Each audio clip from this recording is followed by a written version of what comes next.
ये बड़ी भारी भगवत प्राप्ति में रुकावट की बात है कि मैं इन सबसे कुछ अलग हूं, श्रेष्ठ हूं।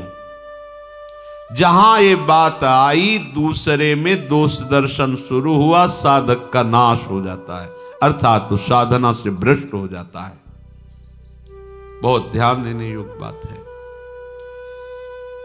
दूसरों में अपने आराध्य देव को देखकर अपने में सदैव सेवक भाव रखना, सबको मन से प्रणाम करना, दूसरों को तुच्छ मानना, दोषी मानना, अपने को गुणवान और श्रेष्ठ मानना, ये परमार्थ के पथिक के मार्ग में भारी रुकावट है, वो आगे नहीं बढ़ पाएगा।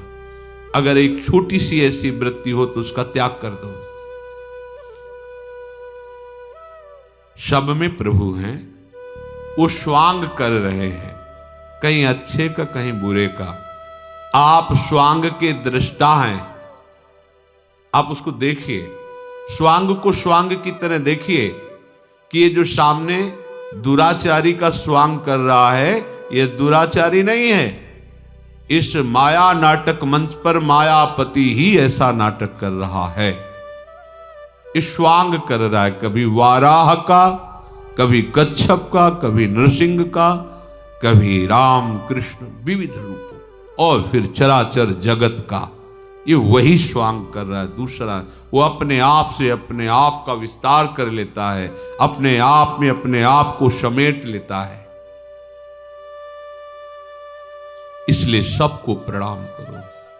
गोस्वामी तुलसीदास जी, सिय राम मैं सब जग जानी, करहूं प्रणाम जोर जुग पानी। सबको प्रणाम।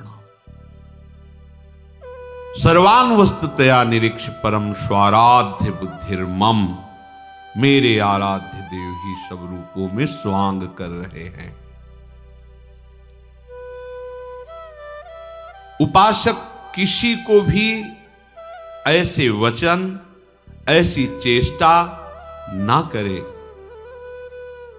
कि उसके हृदय को पीड़ा पहुंचे। विद्या के अभिमान में, त्याग के अभिमान में, भजन के अभिमान में, धन के, जाति के, साधना के, भक्ति के, ज्ञान के किसी अभिमान में आकर किसी को ऐसी चेष्टा, ऐसे वचन ना बोले। परुख वचन कबहु न कहाय, कि वो अंदर से दुखी हो जाए और सोचे कि मैं किसी योग्य नहीं हूं ना, इसलिए तो बड़े हैं इसलिए गए आप। अगर वो हृदय से दुखी हो गया तो वहीं बैठे हुए हैं प्यारे, उनको ताप पहुंचेगा, उनको ताप पहुंचेगा तो आप सेवक कहां रहे, उपासक कहां रहे। अपने आराध्य देव को कष्ट पहुंचा रहे हैं, उनके प्रतिकूल चल रहे हैं, तो आप उपासक कहां रहे। सावधान। भजन करना कठिन, करके बचाना कठिन, बचा के पचाना कठिन। पच गया तो सिद्ध हो गए। ये भजन के भारी विघ्न हैं, इसलिए सावधान रहो। कभी इस तरह का कोई अभिमान भक्ति का, भजन का, ज्ञान का, विद्या का, धन का, रूप का, महत्व का बिल्कुल नहीं छू जाना चाहिए।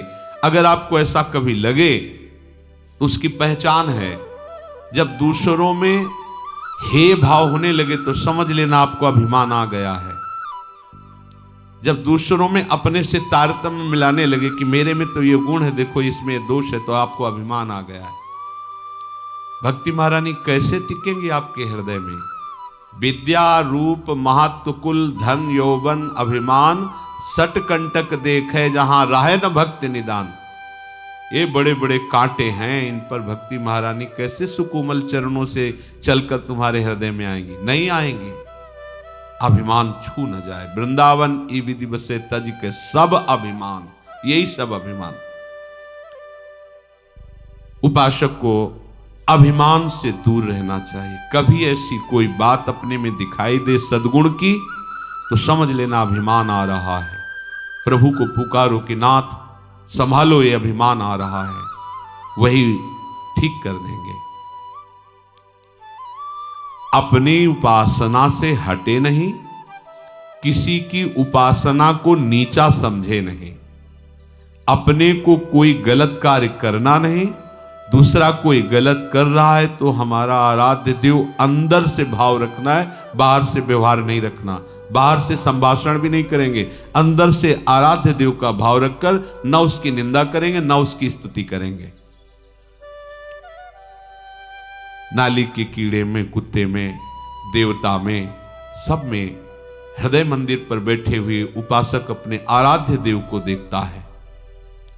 किसी से भी घृणा, किसी से नीचापन, किसी को पापी, किसी को महान दुराचारी, ये हमारा दर्शन नहीं होगा, हमारा दर्शन नहीं होगा। इसलिए महाप्रभु स्पष्ट शब्दों में कह रहे हैं, ये क्रूरा अपि पापिनो न च सताम संभाष्य दृश्यास्ते, देखने योग्य नहीं है, बात करने योग्य नहीं है, ऐसे क्रूर हैं, पापी हैं, उनमें भी हमारी ये मति दृढ़ होनी चाहिए कि मेरे आराध्य देव विराजमान है इसके हृदय मंदिर पर।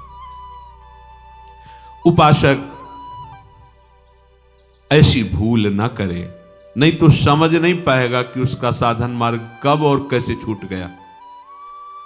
निरंतर रात दिन अपने भजन को ही संभाला करे। ऐसा भी नहीं होना चाहिए कि बहुत बढ़िया से भजन हो गया तो तुम भूल गए। बड़ी सूक्ष्म बात है। बहुत बढ़िया आपका दिनचर्या चल रहा है, कई घंटे भजन हुआ, अब आपका मन धीरे से आपसे प्रार्थना करेगा, देखो इतने घंटों से भजन कर, थोड़ी देर का अवसर दे दीजिए, थोड़ा हंस खेल लीजिए, थोड़ा मनोरंजन कर लीजिए, थोड़ा घूम लीजिए, इधर उधर देख लीजिए। आधी घड़ी भी यदि आपने ऐसा अवसर दिया तो ये मन सारे भजन पर पानी फेरने की कोशिश करेगा। इसलिए साधक को गंभीर रहना चाहिए। जैसे जैसे भजन साधन बढ़े वैसे वैसे गुप्त रखना चाहिए अपने हृदय के भाव को, आनंद की उमगन को गंभीरता और उदासीनता से। उदासीन अति रही गोसाई, बाहर से ऐसा लगे कि ये तो एकदम ना हंसता है ना बात करता है, उदासीनता, गंभीर, अंदर आनंद उमड़ रहा है, बाहर से गंभीर, भ्रकुटी तनी हुई, शांत। ये भजन की सुरक्षा है। बहुत सुकोमल पौधा है, आसपास कांटे की बाड़ लगाई जाती है, वो बाड़ अगर मजबूत लगी रही तो पौधा वृक्ष बन जाएगा, वृक्ष बन जाएगा तो कुछ हानि होने वाली नहीं, हजारों लोग विश्राम पाएंगे उस वृक्ष के नीचे। ऐसे अभी भक्ति का पौधा अंकुरित हुआ है, माया रूपी बकरी अगर चर गई तो अंकुरण नहीं हो पाएगा। तो हमें ये बाड़ लगानी, गंभीरता, उदासीनता, स्वभाव दूर से ऐसा लगे कि बात करने का मतलब है ये कड़ुआ बोलेगा, ऐसा लगना चाहिए। हृदय में आनंद है, भगवद स्मरण है, पर आपका बाहरी स्वरूप कांटे जैसा होना चाहिए, आंतरिक स्वरूप गुलाब के फूल जैसा होना चाहिए। उपासक को यह सुरक्षा कवच रखना ही चाहिए। संसारी पुरुष अंदर कांटे जैसा होता है, बाहर गुलाब के फूल जैसा होता है, लगता है छुओ बहुत अच्छा, लेकिन छुओगे तो कांटे लगेंगे। उपासक बाहर से कांटे जैसा एकदम उदासीन, स्पृहा रहित, निरपेक्ष, लेकिन अंदर वो अनुराग रस से भरा हुआ है। कोई उसके अंदर का अगर स्पर्श पा जाए तो निहाल हो जाए। तो साधक को, साधु को आधी घड़ी के लिए भी आनंद में फूल करके कोई बर्ताव नहीं करना चाहिए। बहुत सुंदर। अब वो उसी समय कोई ऐसी बात करवा देगा, ऐसा दृश्य दिखा देगा कि वो जो भजन से आपकी आंतरिक उन्नति हो उसे रोक देगा, वो आगे विषय चिंतन कराने लगे। ये बहुत सावधानी की बात। एक क्षण में पूरे चिंतन को बदल सकता है, पूरे चिंतन को। एक वृत्ति आपको गिरा सकती है, एक वृत्ति, एक दृश्य। मछली की क्रीड़ा को देखकर इतना बड़ा महात्मा जो जल को स्तंभन करके जल में समाधि लिए हुए वो मानधाता की पुत्रियों से ब्याह करता है। बहुत सावधानी की जरूरत है। प्रायः यही देखने को मिलता है कि उपासक सत्संग भी करता है, पाठ भी करता है, नियम से भजन भी करता है, पर वो सावधान नहीं रहता है। ध्यान दीजिए, ये महापुरुषों के वचन हैं जिन्होंने भगवत साक्षात्कार किया है। प्रायः यही देखने को मिलता है कि उपासक साधक सत्संग भी करता है, पाठ भी करता है, भजन भी करता है जो उसका नियम है, पर वो सावधान नहीं रहता। वो विषय सेवन की छूट भी दिए रहता है, असाधन भी करता रहता है। जितना भजन के लिए सावधानी चाहिए वो सावधान नहीं रहता, वो महत्व तो नहीं समझ पाया, वो विषय सेवन में गिर जाता है। इससे क्या होता है, भजन का संस्कार उसको ऊपर नहीं उठा पाता है, वो उसी धरा पे बना रहता है। अब वो रात दिन ये सब करने पर भी बहुत काल तक उसको कोई दिव्य अनुभूति नहीं होती, तो फिर वो निराश होते कि 20 वर्ष हो गए, सब कोई दिव्यता तो आई नहीं। कोई दिव्यता कैसे, चलनी में गैया तू है और दोष दैव का दे। असाधन कर रहे हो तो साधन कैसे तुम्हारे समझ में आ गई? ये भागवतिक साधन है, तभी समझ में आएगा जब सर्वतो भावेन एक रस में आ जाओगे। भजन महल से निक्षत नाही, रात दिन भजन, कामना ममता वासना सब जलकर भस्म हो गई, आनंद की बाढ़ आ जाएगी। पर आप क्या करते हैं? साधन भी करते हैं और असाधन भी करते हैं। असाधन छोड़ना होगा। कई बार बताया है, आप कोई ऐसी चेष्टा मत करो जो असाधन है। जानते हो आप ऐसी चेष्टाएं करते हुए, अगर हमारी बात को याद रखना, यौवन अवस्था में आप अपने को नहीं संभाल पाए तो वृद्धावस्था की आस छोड़ दो कि आप भजन कर लोगे और संयम में रह लोगे। ये बात याद रखना। अगर यौवन अवस्था में आप अपने को संभाल ले गए तो तुम्हें कोई भ्रष्ट नहीं कर सकता। ये बिल्कुल अनुभूत विषय है। जीवन भर साधक बन करके रहो, सिद्ध बनने की चेष्टा मत करो, अवतार बनने की चेष्टा मत करो। अपने को हे तीन भाव से देखो, निकल जाओगे भव समुद्र से। अगर इस अवस्था में आपने अपने को संयम में नहीं रखा, बिल्कुल आप संयम में, बहुत अनुभूत विषय है, बहुत से दृश्य हमने देखे, बहुत से। यदि यौवन अवस्था में आप संयमी नहीं बन पाए तो भूल जाना कि बूढ़े अवस्था में आप ठीक हो जाओगे। नहीं, आज इसी क्षण इन असत क्रियाओं पर आप शासन कीजिए। ये आप जो ढिलाई कर देते हैं ये आपके लिए बहुत घातक होगा। निकल आए हैं फिर भी आप सकिल कर वहीं जा रहे हैं। प्रातः काल से लेकर के शयन तक आपको बिल्कुल सावधानी से समय बीते, इसका इनाम मिलेगा। ऐसा नहीं, इसका वो इनाम मिलेगा कि आप निहाल हो जाओगे। सदगुरुदेव भगवान ने एक दिन कहा, एक एक सेकंड का हिसाब होगा, एक एक सेकंड का। आप जो जल रहे हैं, कष्ट सह रहे हैं, भजन मार्ग में हर विकार के ताप को सह रहे हैं, ये आपका ऐसे नहीं, बहुत बढ़िया हिसाब होगा। बड़े उदार मालिक हैं, निहाल हो जाओगे। आप ये ऐसा ना समझो कि कोई देख नहीं रहा, कोई समझ नहीं रहा। नहीं, मालिक देख रहा है, जिसके लिए तुम आए हो, जिसके दरबार में बैठे हो, जिसके लिए जीवन समर्पित किए हो, जिसके लिए जल रहे हो, ये काम क्रोध आदि जला रहे हो, आप सह रहे हो, आपका हिसाब होगा। वो प्रभु करुणा में आपको निहाल कर देंगे। बस आप चुपचाप शांत रहिए, असाधन मत कीजिए। आगे चलकर आपको खुद समझ में आ जाएगा कि कितनी कृपा है। उल्टे मार्ग पर जाओगे, सावधान नहीं रहोगे तो चलते रहो, कहते रहोगे कि हम बहुत दौड़ लगाते हैं, बहुत बड़े यात्री हैं, लेकिन आप भगवत प्रेम रूपी भिक्षा को नहीं प्राप्त कर पाएंगे। उल्टे मार्ग पे जाओगे, दौड़ते रहो, चाहे जितनी रफ्तार तेज हो, तो आप पहुंच थोड़ी जाओगे। भगवत प्रेम रूपी भिक्षा आप नहीं मांग पाओगे, नहीं मांग पाओगे। मन चाहे भोग चाहो, मान सम्मान चाहो और प्रभु का प्रेम चाहो, ऐसा कैसे हो सकता है? जो भोग चाहता है, मान सम्मान चाहता है, वो बात भले प्रेम की कर ले, प्रेम की चाह भी नहीं कर सकता। मुंह से बात करना अलग बात होती है। प्रभु आपके स्वरूप ही, आपकी आत्मा ही है, उनको कुछ कहने की जरूरत नहीं, वो हृदय से जानते हैं। आपके अधिकार के अनुसार आपको प्राप्त होगा, ध्यान रखना। अगर आपने अपना अधिकार भोगों तक ही रखा है तो आप दिव्यता की अनुभूति नहीं कर सकते। आप प्रभु को अपना मान करके सब कुछ छोड़ दिए तो आपको कभी प्रभु छोड़ भी नहीं सकते। आपने सबको छोड़ दिया, प्रभु को पकड़ लिया, प्रभु ने आपको पकड़ लिया। आपके हृदय प्रभु बन गए, प्रभु के हृदय आप बन गए। आप प्रभु के सिवा किसी को नहीं जानते तो प्रभु आपके सिवा किसी को नहीं जानते। बहुत सुंदर बात है। परम स्वतंत्र भगवान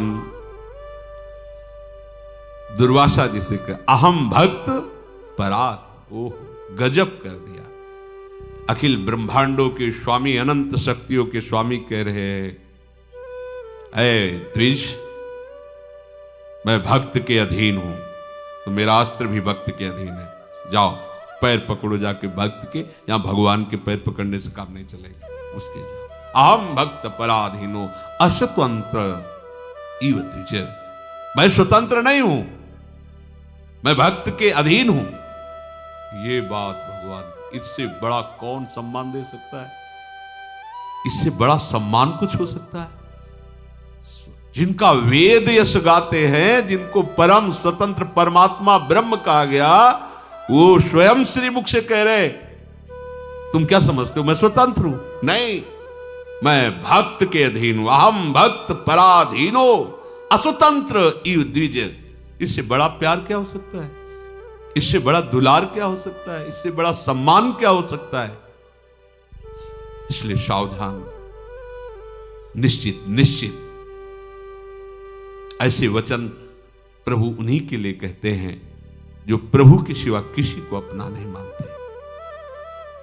भोगों का मिलना, भोगों का भोगना, एक चराचर जगत इसी में फंसा हुआ है। साधक उपासक इन्हीं से हटा है, तब उसे साधक कहा जाता है, उपासक कहा जाता है। वो भोगों की ओर नहीं देखता, वो प्रभु की ओर देखता है। वो भोगों की चाह नहीं करता, वो प्रभु की चाह करता है। प्रभु के नाम रूप गुण लीला का सदैव स्मरण, यह हमारा जीवन है। यदि हमारे जीवन के अभ्यास तारतम्य में यही केवल चल रहा है, नाम, मंत्र, रूप चिंतन, लीला गायन, लीला श्रवण, सेवा, हमें और कोई जानने की जरूरत नहीं। सब कुछ अनुभूतियां इसी में आ जाएंगी। आपके हृदय की स्थिति हो जाएगी, चाहो न सुगति सुमति संपत्ति कछु, रिधि सिधि विपुल बड़ाई, हेतु रहित अनुराग राम पद, बढ़े अनुदिन अधिकाई। आहा, इससे सुंदर मति कोई होती है क्या? नाम जप चल रहा है, मंत्र चल रहा है, वाणी गायन, लीला श्रवण, सेवा, इसलिए कहते मुझे सुमति नहीं चाहिए। अब इससे बड़ी कोई बुद्धि नहीं होती, बस हमें इतना है। न सुगति, वर्तमान में हम भगवदानंद का अनुभव कर रहे हैं, भगवत लीला गायन, भगवत नाम कीर्तन, भगवत सेवा, अब हमें कोई गति नहीं चाहिए, कोई गति नहीं चाहिए। जे जोनि जन्मो कर्म बस, तानाथ पद अनुराग, कोई अब चिंता की बात नहीं। श्री राधिका रति निकुंज मंडली तत् तत् हृदय में विराजता।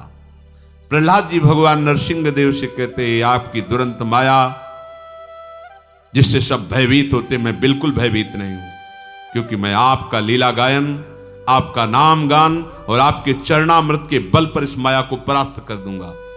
लेकिन हम आपसे प्रार्थना इन जीवों के लिए करते हैं जो आपके नामामृत से, आपके लीलामृत से, आपके चरणामृत से विमुख है। बात पकड़ो। कह रहे हैं मुझे आपकी दुरंत माया से कोई भय नहीं, मैं आपका चरणामृत पीता हूं, आपका नाम जप करता हूं, आपका लीला गायन करता हूं, इसके बल पर, इस माया पर हम विजय प्राप्त कर लेंगे। अकाल मृत्यु हरणम सर्व व्याधि विनाशनम, ये समस्त रोगों का नाश करके, अकाल मृत्यु का नाश करके प्रेम रस प्रदान करने वाला भगवत चरणामृत है। श्री कृष्ण पादोदकम पीत्वा पुनर्जन्मो न विद्यते। नाम रूप लीला गुण, इससे बड़ी कोई सुगति नहीं, कोई सुमति नहीं और कोई संपत्ति नहीं, और इससे बड़ी कोई सिद्धि नहीं। वर्तमान में हम भगवदानंद में हैं, प्रभु के नाम रूप लीला में, हमें और कोई सिद्धि नहीं चाहिए। बस एक बात, प्रतिपल हमारा हृदय आराध्य देव की तरफ द्रवित होकर बहता रहे, यही आकांक्षा। परम गति, परम मति, परम संपत्ति यही है, विश्वास करो। यही परम गति है, यही परम मति है, यही परम संपत्ति है। ये कभी नष्ट नहीं होती है। चाहे जितनी ऊंची स्थितियों में चले जाओ, वहां से पतन होगा, पर इससे नहीं। नाम रूप लीला धाम का निरंतर चिंतन। उपासक के जीवन में अपने सुख की, शरीर सुख की प्राप्ति के लिए कोई स्थान नहीं रहना चाहिए। ये बड़ा सूक्ष्म विषय है।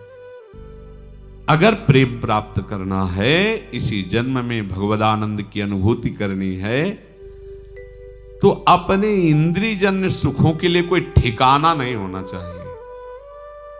अगर है तो बहुत बड़ा घातक है। हम वहां चले जाएंगे तो मनोनुकूल भोजन मिल जाएगा, वहां बैठ जाएंगे तो ये, उसके पास चले जाएंगे तो इस इंद्रिय का सुख मिल जाएगा। समझ लीजिए कि उसने पतन का गड्ढा खोद के पहले से तैयार कर रखा है। नष्ट कर दो उन संबंधों को, उन आश्रयों को, जहां आपके इंद्रियजन्य सुखों का विलास मिलता हो। देखो, माता पिता परिवार के जब बहुत प्रसन्न होते हैं, दुलार करते हैं, तो जानते हो क्या देते हैं? सांसारिक भोग सामग्री। बढ़िया से बढ़िया कपड़ा, बढ़िया से बढ़िया भोजन, बढ़िया से बढ़िया भोग सामग्री, क्योंकि वो इतना ही जानते हैं, वो सुख का मतलब इतना ही जानते हैं।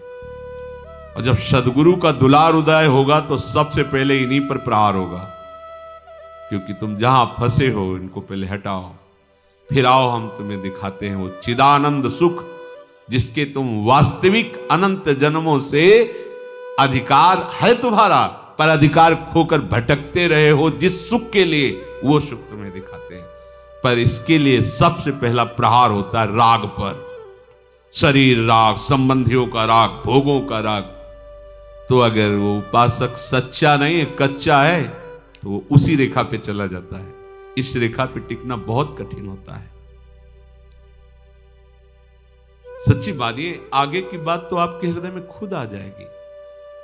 आपको अपने आराध्य देव के नाम, मंत्र, रूप, लीला गायन, लीला श्रवण, इसी अभ्यास में से पचा दो कि कुछ भी समय खाली न रहे आपके पास।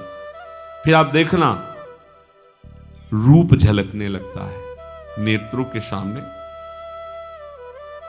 आराध्य देव का रूप भारी परिवर्तन उसी समय होता है। जो उपासक के जीवन में एकदम भागवतिक परिवर्तन होता है, उसका मतलब होता है कि उसके साधन में, उपासना में अब रंग आ गया है। रंग क्या होता है? आराध्य देव का पधारना, भावनात्मक रूप आ जा, वो रूप विवश कर देता है। ऐसी फिर लगन लगती है कि जो हमारी भावना में हमसे बात कब करेंगे। वो कभी कभी प्रणय कोप भी होता है, ऐसे छुप छुप के क्या देख रहे हो, बात करो ना, मिलो ना। वो एक, ये सब दिमाग से